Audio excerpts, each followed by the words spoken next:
Humanity. The galaxy had rules, ancient ones, unwritten, unspoken, but obeyed by every civilization that survived long enough to fear the dark. Rule: when the silence comes, you hide. For 12,000 galactic cycles, that rule had kept entire star empires alive. The silence was not a species. It was not a fleet. It was not a virus or a weapon. It was worse. It was phenomenon. Entire star systems would go quiet. No signals, no light emissions, no warp signatures, no life signs.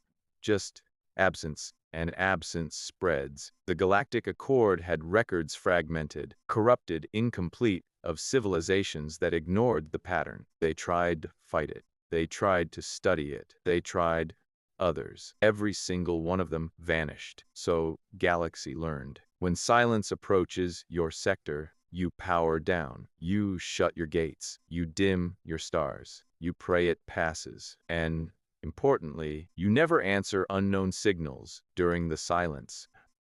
Until humanity. The first human faster-than-light test fractured 3 minor treaties and terrified 6 interstellar monitoring arrays. It, crude, violent, loud.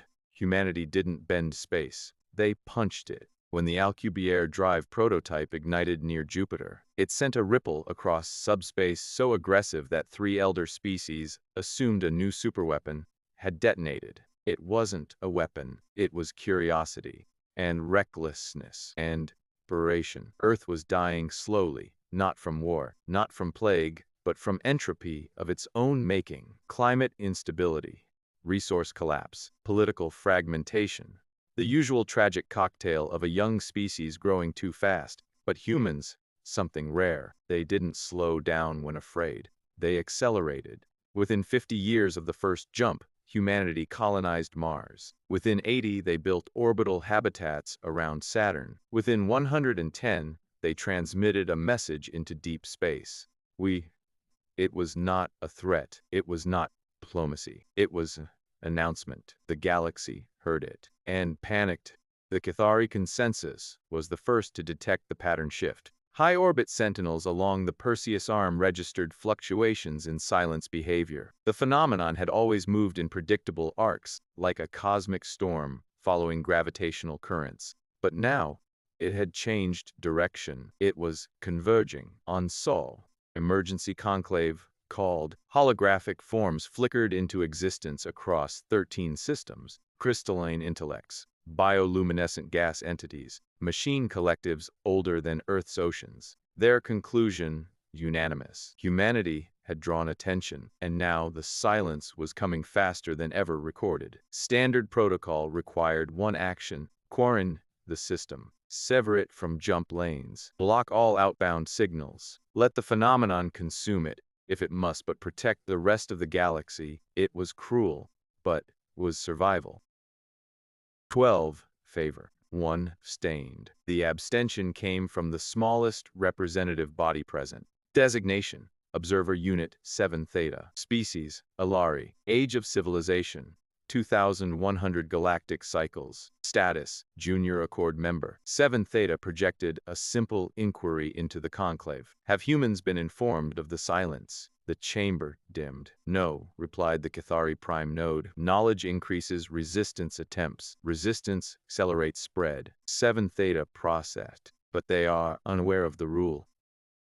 And we will allow extinction without warning. A pause. Then the vote was sealed. Sol was marked. The jump gates would close in 72 standard hours. Humanity be alone. On Earth, nobody noticed at first. The sky looked the same. Ships moved as usual between orbital stations. The lunar shipyards were constructing the first interstellar cruiser, designed for deep exploration beyond mapped space. Its name, Audacity. Of course, it was. Captain Elena Vasquez stood on the observation deck as Earth rotated below her. Blue, fragile, beautiful. Humanity had survived world wars. They had survived pandemics. They had survived their own stupidity more times than statistics allowed. Now they were ready for the stars. She had no idea the stars were about to disappear. The first warning came from Mars. Long-range telescopes monitoring Proxima Centauri reported an anomaly. The star dimmed, not flared, not collapsed. Like someone had lowered a universal brightness slider. Within hours, 3 more distant stars followed. Astrophysicists scrambled for explanations. Dust clouds, exotic dark matter interactions, instrument malfunction. But the pattern spread too fast. Entire constellations faded, not exploded, not gone supernova. Gone quiet. Then the signals stopped. Human colonies in the outer Kuiper installations attempted contact with relay beacons positioned along the system's edge. No response. Deep space probes transmitting for decades fell silent mid-burst. It was as if something had placed a hand over the mouth of the cosmos. Panic began as confusion. Confusion became fear. Fear came resolve. Because humans, a different rule. When something unknown appears, you don't hide. You investigate. The Audacity launched ahead of schedule. Orders were simple. Find boundary.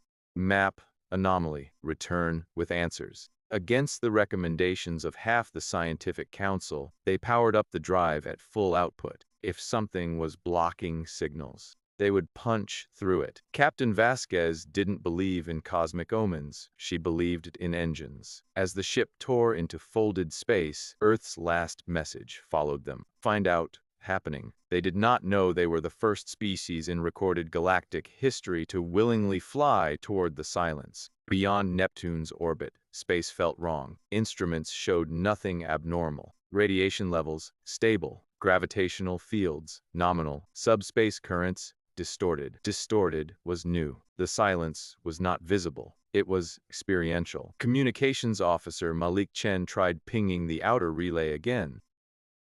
He boosted power. Still nothing. Then the ship's AI spoke. Captain, external signal detected. Everyone froze. Origin, Vasquez asked. Unknown. Non-human encoding. Repeating. On screen appeared a simple waveform. Translated text scrolled beneath it. Do not proceed.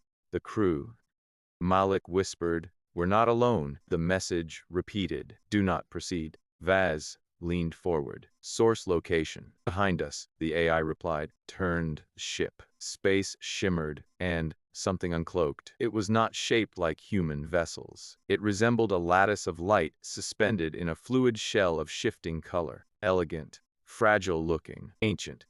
The first alien ship ever encountered by humanity hovered in silent proximity, and it was warning them. Observer Unit 7 Theta had broken accord protocol. It had chosen to intervene. Its superiors would likely dismantle it for this. But 7 Theta had studied human broadcasts, their art, their stories. Humans did not survive by hiding. They survived by defiance. The Alari transmitted again. Turn back. Silence approaches. Your survival probability beyond this boundary. 0.002%. On the Audacity, the bridge erupted in overlapping voices. Malik laughed nervously. They calculated it down to 3 decimal points. That's polite. Captain Vasquez raised a hand for silence. Opened.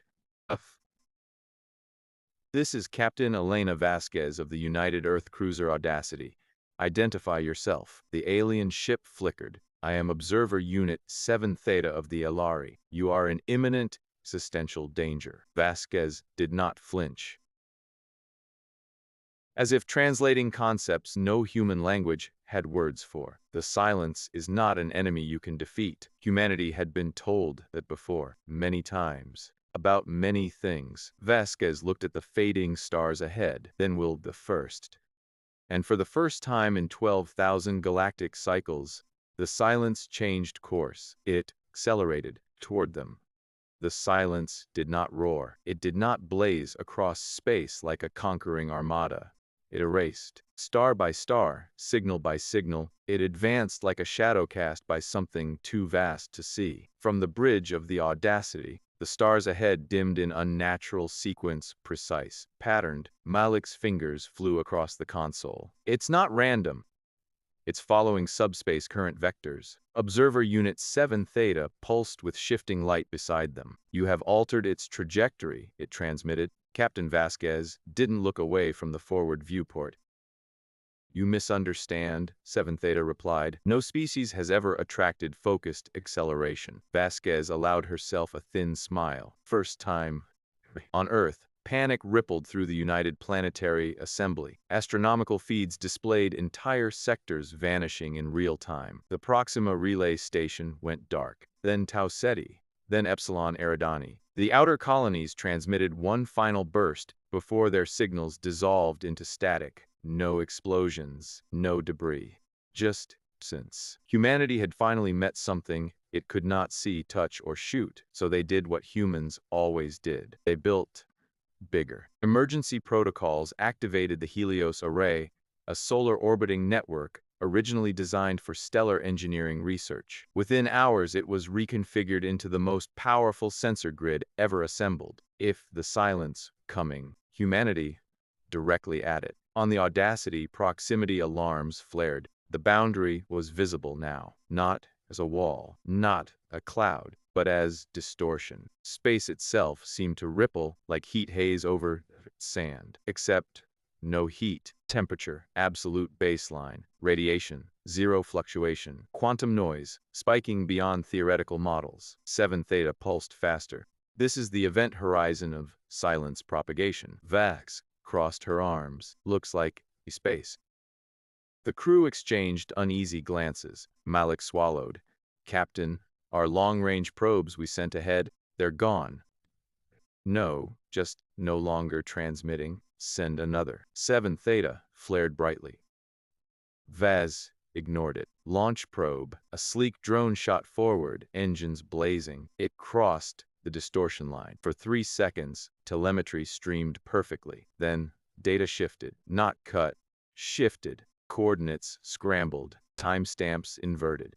Quantum signatures inverted polarity. The feed end. It. The same 3 seconds.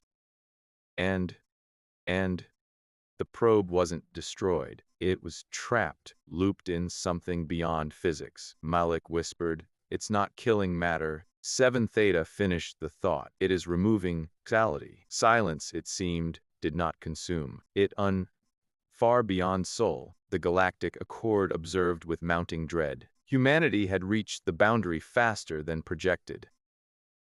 The silence had not spread uniformly. It was concentrating.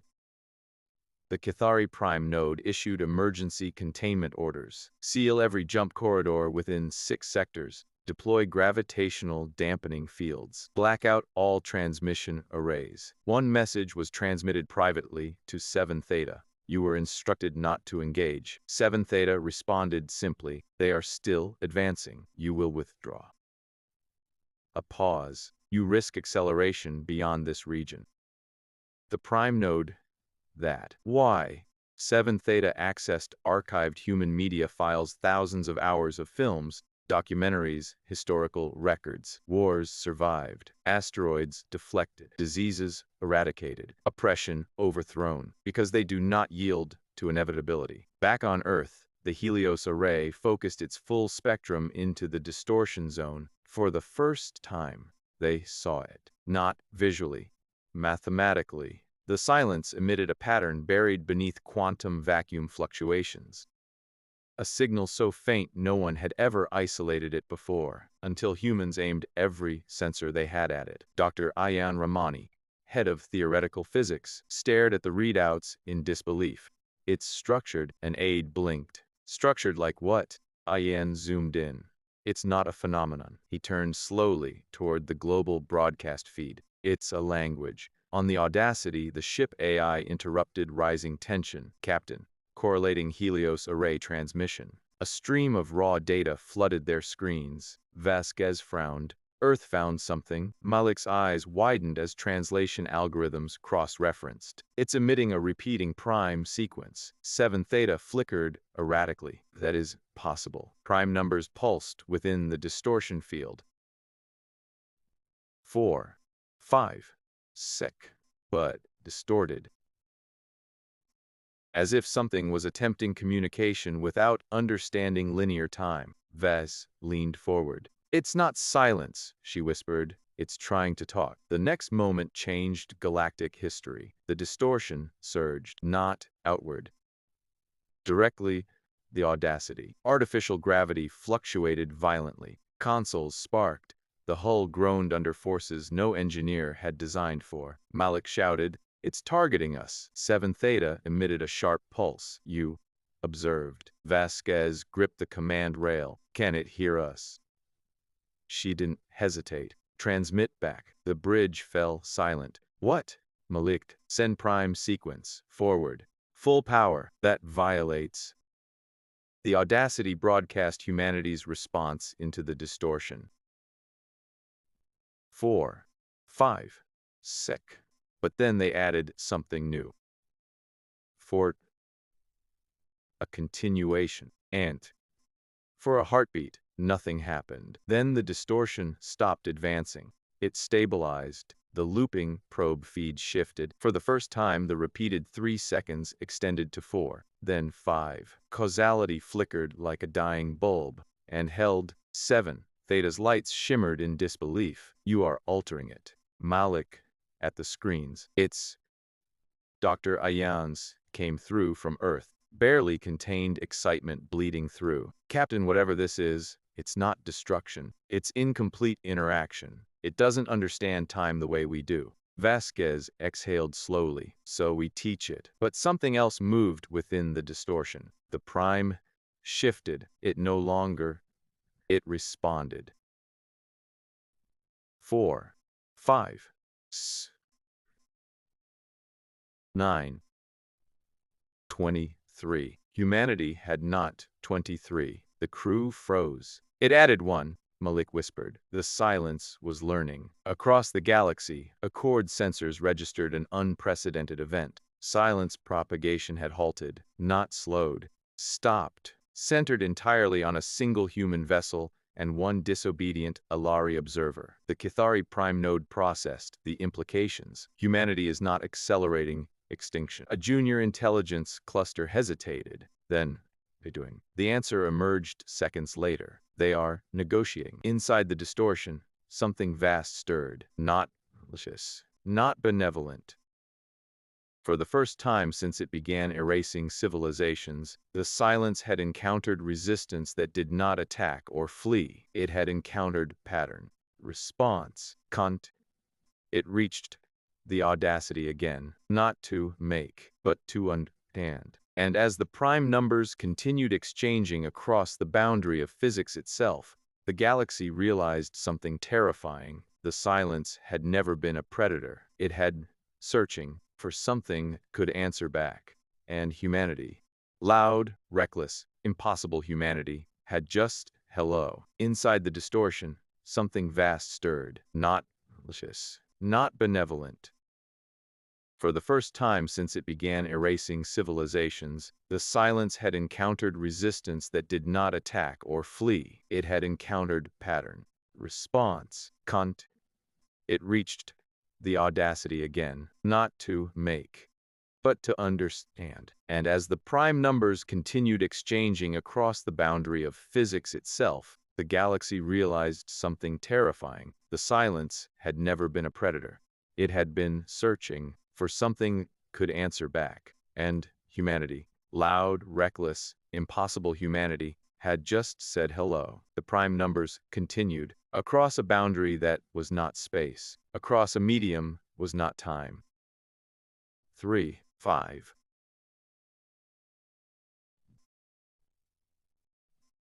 23, 29. The silence answered. On the bridge of the Audacity, no one spoke, because something else was happening. The distortion was no longer static. It was reorganizing.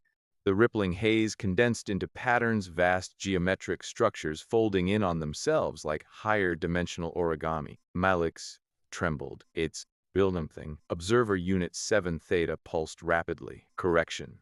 It is simplifying itself." Captain Elena Vasquez stared at the evolving phenomenon. "No," said quietly, "it's trading. On Earth, Dr. Ayan Ramani watched the Helios array feed with wide, unblinking eyes. The quantum noise wasn't random anymore. It had them. The silence was compressing its state into something linear, something humanity could perceive. "It's reducing dimensions," Ayan whispered. An aide looked confused.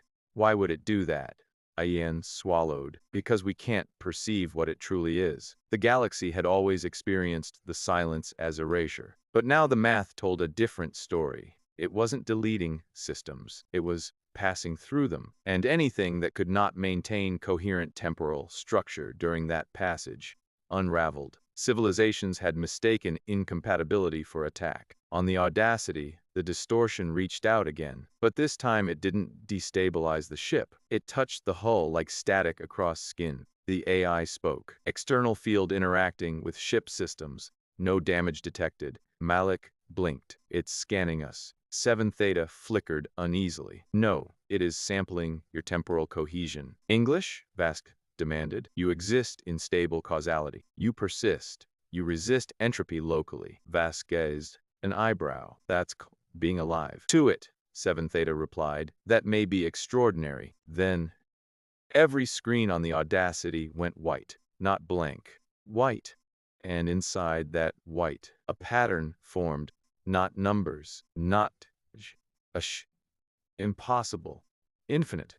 A structure extending in directions human brains struggled to conceptualize. The crew felt more than saw it. A presence vast beyond imagination. Not cold. Not cruel. And fused. The AI's voice trembled for the first time in its operational history. "Captain, it is interfacing directly." Vasquez steadied herself. "Can it and us then patch it through?" There was sound, no voice, but meaning arrived in the mind like gravity. "You persists." The words were not heard. They were known. Vasquez forced herself to respond aloud. A pause that stretched across something larger than seconds. Others did not. Malik whispered, "It's talking about the vanished civilizations." Dr. Ayan's voice came through from Earth. "Captain, it's not destroying them. It's moving through higher dimensional space. Most life collapses when exposed to it." Vasquez, at the white field. "You didn't mean kill them." Silence. Incompatible structures dispersed. 7 dimmed. The accord had been wrong for 12,000 cycles. The silence was not a predator. It was traveler, a being or process moving between realities. And every time it entered lower dimensional space, fragile civilizations shattered under the strain. Except one. Vasquez stepped forward. "You changed toward us." A long pause. "You." The presence shifted, curious. "You continued." Pattern. Prime numbers shimmered again. To the silence, mathematics was proof of cohesion, continuity, persistence. Other civilizations had panicked, shut down. Humanity had transmitted back, had extended sequence. Where others collapsed under existential terror, humans leaned forward. Spoke. Across the galaxy, the Accord watched in disbelief as the propagation wave of silence stopped entirely. It not spread. It did not. It stabilized around Sol. Then something unprecedented occurred. Stars dimmed. Proxima Centauri flared back to full luminosity. Tau Cetis returned. Kuiper relays flickered online. Systems thought lost reappeared. The silence was retracting, not in retreat, but in calibration. On the Audacity, the white field intensified. The presence expanded. "You, compatible." The meaning resonated like a tectonic shift in reality. "You maintain identity under transition." Ayan's breath caught over comms. "Captain, it's adjusting its dimensional interface." 7. Theta's light shimmered in awe. "It is reshaping its passage to prevent further dispersion events." Vaz frowned. "For us?" A pause. "For continuity." The presence did not think in terms of species, or alliances, or morality. It thought in existence. And humanity had demonstrated something no other civilization had. Defiance of inevitability. Stability beside chaos. An instinct to answer the unknown instead of hiding from it. to silence, that rare, worthy of preservation. The distortion to dissolve, not violently. Like fog lifting from a field at dawn, stars returned, signals resumed, causality stabilized. The looping probe shot forward and continued its trajectory as if nothing had happened. Malik laughed, half hysterical. We just negotiated with a cosmic god using math. 7 Theta corrected softly. Not a god. Vasquez smiled faintly, a neighbor. The final message resonated through every human sensor array. When we pass again, you will remain. Then was gone. Not erased. Simply elsewhere. Days later, the Galactic Accord convened once more. Emergency protocols were rescinded. Quarantine lifted. All amended. Humanity was no longer categorized as a volatile primitive species. They were reclassified. Temporal civilization, a designation previously theoretical. The Cathari prime node addressed the assembly. For 12,000 cycles, we survived by hiding. A pause. Humans survived by answering. 7 Theta stood quietly, its defiance now vindicated. We mistook caution for wisdom, it said, and fear for strategy. On Earth, celebrations erupted across continents. Humanity had faced extinction, and instead of firing weapons, they had started a conversation. Captain Vasquez stood once more on the observation deck, Earth rotating peacefully below. Malik joined her. "So what now?" he asked. She watched the stars bright again. "Now," she smiled. "Now we build transmitter." Centuries later, historians across the galaxy would mark that day as the turning. The end of the age of hiding, the beginning of age of dialogue. Because when the vastness between galaxies shifted, when higher dimensional travelers brushed against fragile worlds, only one species had ever answered without fear. Only one species had ever continued the sequence, and in doing so, reshaped the path of something older than stars. The galaxy once believed survival meant silence. Humanity proved survival meant persistence. It meant curiosity. It meant audacity. It meant looking into the unknown. And 2, 5, 6. We are here. And we are not going anywhere.